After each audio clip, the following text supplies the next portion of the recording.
Така че това, което преподаваме, се вижда моментално резултата в очите на хората, в реакциите им, в коментарите им след това, в въоръжени с технология, те вече знаят. Малко знаят, малко правят. Толкова знаят, толкова правят.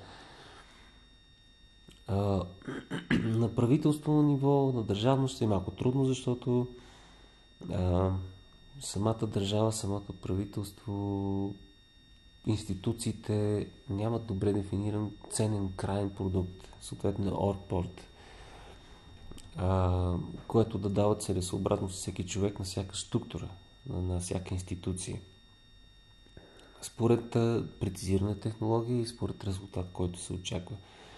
И съответно всякакви човешки фактори играят негативна роля в една такава система. Затова там с много усилия, с много хора от различни нива, които да внасят ред и технология, и ще стане. В бизнеса е по-лесно, сравнително, защото в бизнеса хората имат една цел да успеят.